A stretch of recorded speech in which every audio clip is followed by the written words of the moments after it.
Assalamualaikum warahmatullahi wabarakatuh. Kali ini kita akan menceritakan tentang raja-raja di Yaman. Bagaimana kisahnya? Yang belum subscribe, jangan lupa subscribe. Selamat mendengarkan. Raja-raja di Yaman. Bangsa tertua yang dikenal di Yaman dari kalangan Arab Aribah adalah kaum Saba. Mereka bisa diketahui melalui penemuan fosil Aur yang hidup 25 abad sebelum Masehi, yang dimana puncak peradaban dan pengaruh kekuasaan mereka dimulai pada 11 tahun sebelum Masehi. Perkembangan mereka bisa dibagi menurut tahapan-tahapan berikut.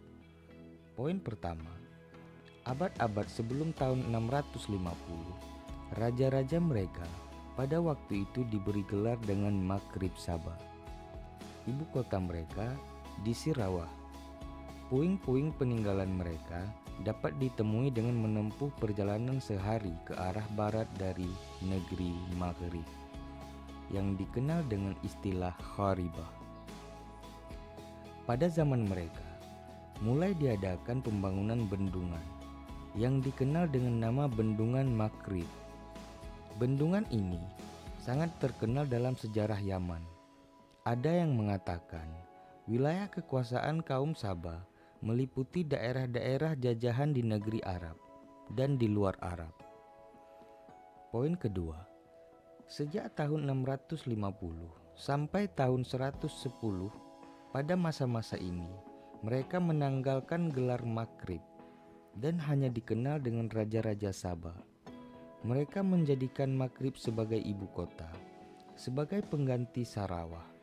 Puing-puing kota ini dapat ditemui sejak 60 mil dari Sana'a ke arah timur. Sejak tahun 115 sampai tahun 300, pada masa-masa ini, kabilah Himyar dapat mengalahkan kerajaan Sabah dan menjadikan Raidan sebagai ibu kotanya. Sebagai ganti dari Maghrib, kemudian Raidan diganti dengan nama Zafar. Puing-puing peninggalannya dapat ditemukan di sebuah bukit yang di sekitarnya dikelilingi pagar di dekat Yarin. Pada masa itu, mereka mulai jatuh dan runtuh. Perdagangannya mereka bangkrut sebagai akibat dari perluasan kekuasaan kabilah Nabat ke utara Hijaz. Ini merupakan penyebab pertama kehancuran mereka. Yang kedua, karena bangsa Romawi menguasai jalur perdagangan dari laut setelah mereka dapat menguasai Mesir, Suriah, dan bagian utara Hijaz.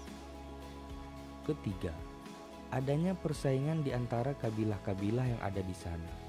Faktor-faktor inilah yang menyebabkan keluarga Kahtan berpisah-pisah dan mereka termotivasi untuk berpindah ke negeri Syasa'ah.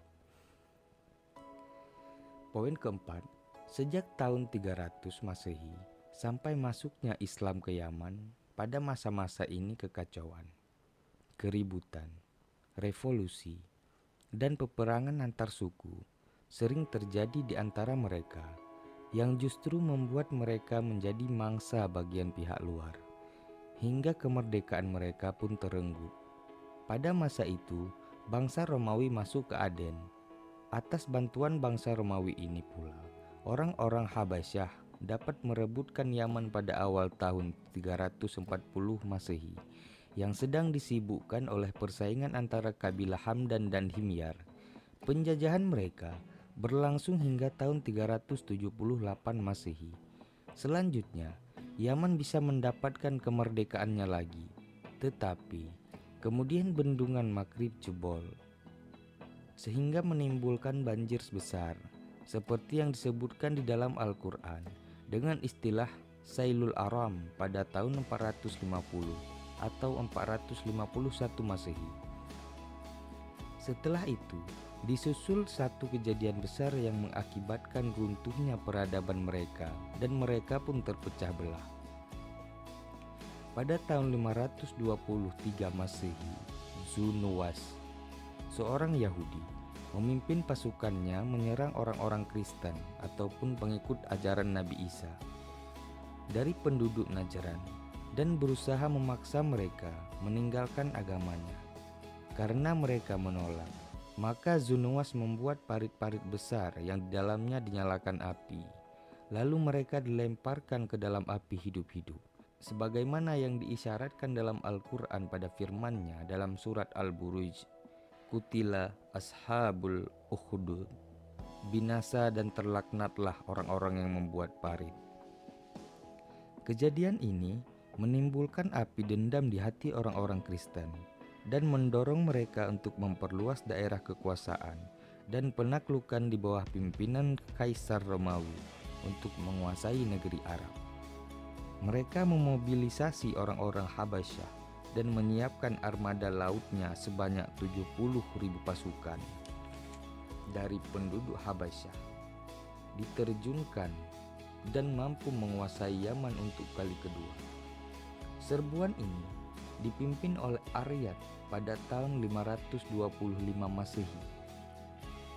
Aryat menjadi penguasa negeri jajahannya dengan mandat Raja Habasyah, hingga akhirnya dibunuh oleh Abraha, anak buahnya sendiri. Abraha menggantikan kedudukan Aryat di Yaman setelah meminta restu rajanya di Habasyah. Abraha inilah yang mengarahkan pasukannya untuk menghancurkan Ka'bah, yang dikenal dengan pasukan gajah. Setelah peristiwa gajah, penduduk Yaman meminta bantuan kepada orang-orang Persia. Mereka pun bersekutu melawan orang-orang Habasyah hingga akhirnya mampu mengusirnya dari Yaman dan mendapatkan kemerdekaannya pada tahun 575 Masehi di bawah kepemimpinan Ma'di Yarib bin Saif Ziyazin al-Himyari. Kemudian mereka menobatkannya menjadi raja. Ma'di Yarib masih mempertahankan sebagian penduduk Habasyah sebagai pengawal yang selalu menyertai aktivitasnya, meskipun akhirnya justru menjadi bumerang baginya. Suatu hari mereka membunuhnya. Dengan kematiannya, pupuslah sudah dinasti Ziyazin. Setelah itu, Kisra mengangkat penguasa dari bangsa Persia di Sanaa dan menjadikan Yaman sebagai salah satu wilayah kekuasaan Persia. Beberapa pemimpin dari bangsa Persia silih berganti menguasai Yaman, dan era kepemimpinan mereka yang terakhir di Yaman adalah Badzan, yang kemudian memeluk Islam pada tahun 638 Masehi. Dengan keislamannya ini, berakhir pula kekuasaan bangsa Persia atas negeri Yaman. Terima kasih. Assalamualaikum warahmatullahi wabarakatuh.